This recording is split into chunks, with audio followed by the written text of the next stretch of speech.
Hi ladies, wanted to make you this brief video to talk to you about how to play the field and what are the rules anyway. And so I've had a couple of my clients ask me about, how many men should they be dating at the same time? And that's a great question, right? How many men should you be dating at the same time? So that's called playing the field when you are dating more than one man. And it really depends on what your intention is, right? I always talk about your intention, be intentional. So if your intention is to be in a committed monogamous relationship, you can certainly date more than one man at a time, because dating more than one man at a time will help you very much, because it'll help you to stay detached when you're in this process. Because what happens is we're looking for somebody to spend our life with, and we meet somebody who has potential and we start to attach, and then we lose our perspective, and that's when a man can lose interest too, because we start to attach and he isn't ready for that, and then it creates a problem. And so you want to look at what your intention is. So if your intention is to be into a committed, exclusive, monogamous relationship, is what I coach about, then I think you should definitely date two men at the same time. Because what you're doing is, it's a process of elimination, right? You're looking to see who would be a better fit for you. So there's going to be a lot of work involved in doing that, though. So there's a juggling that's going to happen. You're going to be juggling men.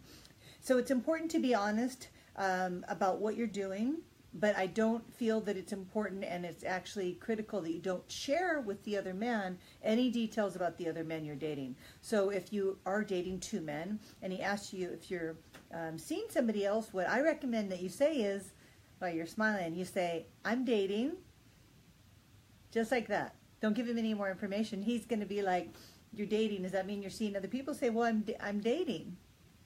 That's it. That's all the information that he needs to know, because you're just dating. You don't owe him, and you're not obligated to give him a deeper explanation, especially if it's in the first couple of weeks. And if he's wanting an exclusive relationship with you, it's a good motivation for him to ask you, like, "Hey, I really like what's happening between us, and I really just want you to date me." And that's when you can decide if has enough potential for you to explore a relationship with him. And then again, what that looks like, if he's demonstrated caring, he cares about you, he's asking you about how you're feeling, what you're doing, he remembers things you tell him, he's consistent, he's consistently calling you, texting you, asking you out, and he's looking for the commitment. He's mentioned possibly like going away next summer. Maybe he wants to introduce you to his family, things like that. That's starting to show that he's thinking about you in terms of an us, a we. And so if you, let's go back to the getting attached. So what happens is you start to go out with somebody, you get attached. That's why I really recommend that you deliberately date more than one man at a time, so that you can quickly move through the dating process and end up with somebody that you're really compatible with, but not getting stuck with somebody that you're not compatible with. So the key to doing that is just asking a lot of questions. You have to ask more questions. You have to be more courageous in dating. And so questions like, where do you see yourself in 5 years? Or what are your plans for the future? Do you see yourself settling down again? I mean, have the courage to ask questions that they'll give you the answers to, especially in the first couple of weeks. You don't know anything. There's no big risk.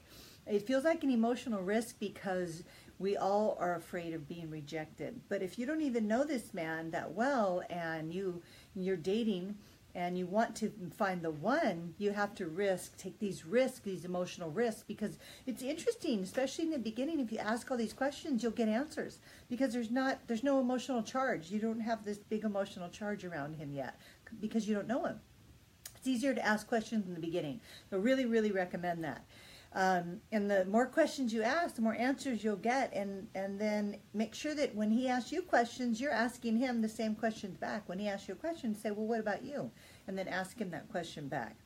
And so it's certainly a confidence booster. If you can get several dates with a couple of guys, that's a confidence booster. It's going to boost your confidence. The only place that you can sabotage yourself is if you talk about another man. They don't like that. Nobody really wants to hear about it. It can cause some jealousy and distrust, even though you're not doing anything wrong. And so that's why you want to say, "I'm dating. What about you?" You dating? He's going to say, yeah, and that means he's seen other women too. And that's all the details you need. And if he wants to be exclusive with you, he'll ask you, right? And if he doesn't ask you if you tell him that, that's a big indicator, right? What does that tell you if a man says, are you dating other people? Are you seeing other men? And you say, yeah, I'm dating. And what about you? Then he answers and he says, yeah, I'm dating. You smile. Well, what did he just tell you? He just didn't say, do you want to be exclusive? He's not interested in being exclusive with you. So that's going to be something you're going to take a note of, and then you can decide if you want to go out with him or not, right? All this power from just asking questions. And as soon as you know that you're not a fit for a man is when you stop seeing him. Because I don't recommend leading men on. As soon as you know that you're not a fit. But I do recommend going out with a guy like 3 or 4 times. If you're like, oh, I'm not really feeling it, I don't think that, he's the one. You don't know, you don't even know him. That's why you have to give it several days. So after 3 to 5 dates, you don't feel it, then the energy's not there, and he's not really treating you the way you want to be treated, then absolutely I would recommend stop seeing him, because then you're leading him on.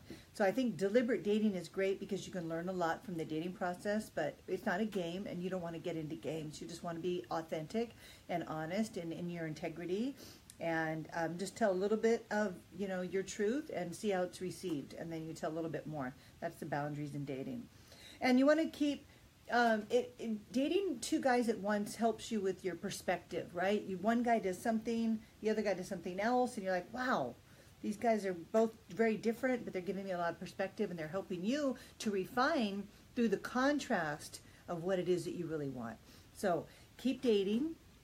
Date more than 1 man at a time. 3 is really juggling. I don't know where you're going to find the time to do that, but more power to you, girls, if you're able to pull that off. If you find a guy that you're starting to like, it's okay to just see him. He doesn't need to know that, though. You can simply just pull back from the other guy and continue to see him and see if he steps into, would you like to be exclusive? Because if you're really liking him, you don't want to sabotage yourself by dating another man. So it's a little bit of a balancing act there to make that distinction whether or not it's time to just see him without telling him. That's what I did with my husband. I liked him, he liked me, and he asked me if I was seeing anybody else. He said I was dating, but I wasn't dating anybody else right then and there. So, but I was open to, but I didn't meet anybody else that I wanted to see, because I liked what was happening between him and I, but I didn't tell him that because I wanted to keep him guessing, I guess, because I wanted to keep that tension on so he would continue to pursue me. And so I wanted him to pursue me more because I really wanted to see, what his intentions were, right? Caring, commitment, consistency. And then he showed up and he showed me all those things. And so then he asked me to be exclusive, and I said, I'm not there yet, but I do love what's happening between us. And he said, okay, take your time. And then after about 3 weeks, I was like, yeah, I just want to see you. And so that's kind of how that transitioned for us. But it was 3 weeks. And I really recommend take your time, get to know him, let him pursue you, because you're setting it up for a commitment if you do it that way. Okay, so I hope this was helpful. And ladies, for those of you who have not taken a look at my online dating capsule collection, it's an audio series I created, and I've gotten a huge outpouring of a lot of orders. So many ladies are taking advantage of it. I'm so excited, and because I want to make it available to everybody that watches this broadcast, I decided to lower the price so that it's just a no-brainer. It's $19. There's 7 amazing audios. It's everything you need to know about online dating, how to get online profiles, what to say, what to do, how to act. I give you real-world examples. I also give you my Man Plan workbook to help you plan out your year and guide the process. I also am providing several training videos, but everything's on audio so you can listen into your car, and that's why I put it together. It's really important to start programming yourself to believe that something's going to happen, like you're going to meet your soulmates. You've got to constantly have this constant, stream of positive influence, because your mind is filled with all these, memories of past relationships that maybe haven't gone the way you wanted. And this time of year, because of the holidays, It's really, really hard. And that's why I created it for you now and made it so affordable that it's a no-brainer. For $19, you get the whole package and an opportunity to work with me or one of my love coaches. And so I hope you will take a look at that. Put the link in the box below. And drop me some comments if you have a topic that you want covered. I'm more than happy to do that for you. Have a beautiful day. Love you. Bye.